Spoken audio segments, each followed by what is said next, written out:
So when making the post about which custom map I should play to review, I did get a map that someone suggested for me to play called Project X, a map taking place in a destroyed laboratory. I'm thinking about only doing 3 custom maps to review and then head towards Black Ops 1, but that might change since it hasn't been set in stone.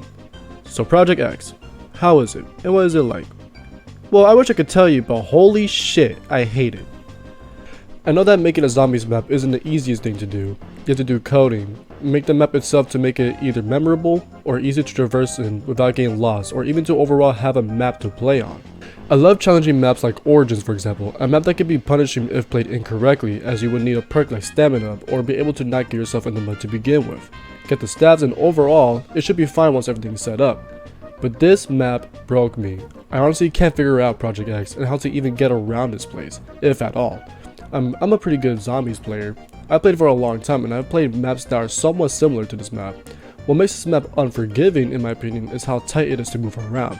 Even in spawn, there's too many things in the way to even go anywhere. And guess what? I've been stuck in spawn for way too long than I should be. What makes it worse is that quick revive doesn't even work in this map on solo, so playing it by yourself is a death sentence. I feel like the creators of this map made it with the intent of having your friends or people to have your back, but didn't have the mindset that people sometimes play zombies by themselves. Not only is it punishing to play on, this map is expensive as fuck. Let me explain what I mean. When you play a map on zombies, the first door you'd buy is mostly 750 or maybe even 1,000, 500 points if you're lucky. But this map, in the very beginning, the doors cost 2,000 to progress in the story. Why?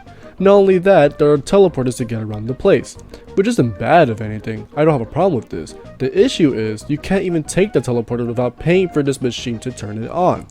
Guess how much it costs? You just bought a door that costed 2,000 points.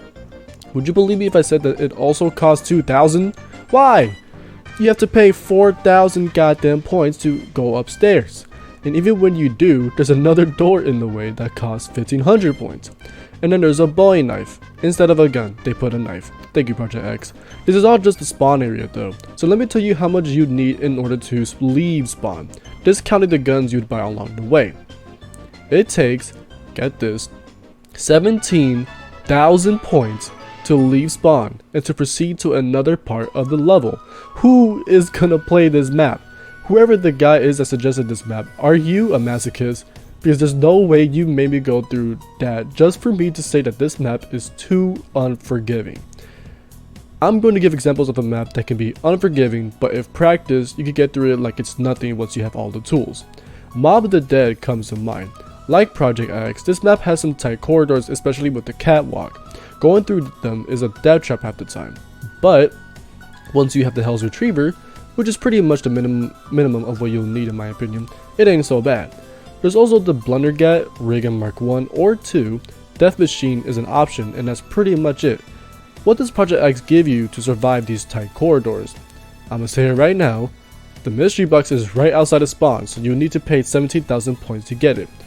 No, that's a lie. You need to pay 18,000 plus 950 to get a weapon out of it. So what weapons would this map offer?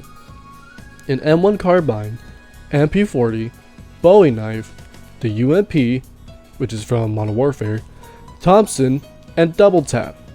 Just to let you guys know, because I've played World of War for a long time, these weapons are not enough to help you survive. They start to wear down fast, so fast in fact, I've died plenty of times reloading the damn things, more than I have died getting surrounded. When I finally got to the other side of spawn, what was waiting for me? Jug. That was it. There's a teleporter that can lead to the mainframe, but that only allows you to teleport back to the second floor. Places where it's hard to even take control of due to the weapons being bad on high rounds. The mystery box is locked behind a door, and even though there's an MG42 wall buy above Juggernog, it isn't enough to survive because everything is so tight in these rooms. Everything is made out to get me no matter what room I'm in. Okay.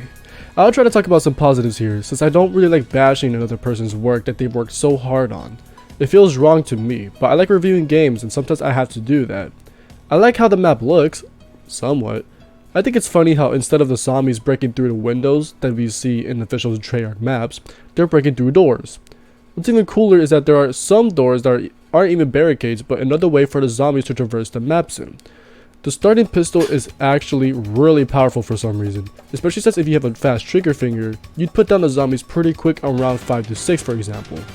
You don't really have a pistol like that except for the Bloodhound on Shadows of Evil. And that's pretty much all I can list when it comes to the pros, since there's a lot of negatives here. This map was made specifically for co-op players. If you play this by yourself, you're going to have a hard time beating it. There are different hard maps that I love playing on because although it's difficult, there's a skill level at play. For example, Octagon is a hard map. I can't do it, but I got pretty high on the map. It's unforgiving for a different reason. The zombies are ridiculously fast, but the guns don't feel awful to use. Even though I'm not a map creator myself, I know when a map can use some improvements or if the map itself is good as it is. Firstly, make some space in the spawn area, please. Like holy shit, it's hard to even do anything. Same thing with the jug room, it's hard to even navigate. I do like the upstairs since it's a good place to train or even gather up the zombies to camp on, so if anything that part of the map can stay. And I think that they made this map way too hard because these zombies spawn everywhere. Like they spawn from the ground in 3 different spots in the spawn area. Not only that, there are 3 barricades as well. So 6 ways that the zombies can fuck you over. Not only that, if you open up the teleporter but don't go upstairs, the zombies will still spawn from upstairs and can even at times drop on top of you, ending your game. This happened to me one time and it was infuriating. Secondly, I believe the map can be a bit easier if the perks can change up a bit. Jug should replace the location where Tap is, and I don't know how old this map is, but Quick Revive should be able to revive here. There are a lot of maps that allows Quick Revive to act as its upgrade from Black Ops 1 and so on, and that's all I really have. Again, I didn't even finish the map, so it's hard to even say that this whole map is trash when that really isn't a fair assumption to make. I've played it so many times and it's way too unforgiving for the sake of being unforgiving. That is all I have to say though. I will probably see about looking at other 2 maps before Black Ops 1, but again, it isn't set in stone. I was recommended to try out this map, so I gave it a try.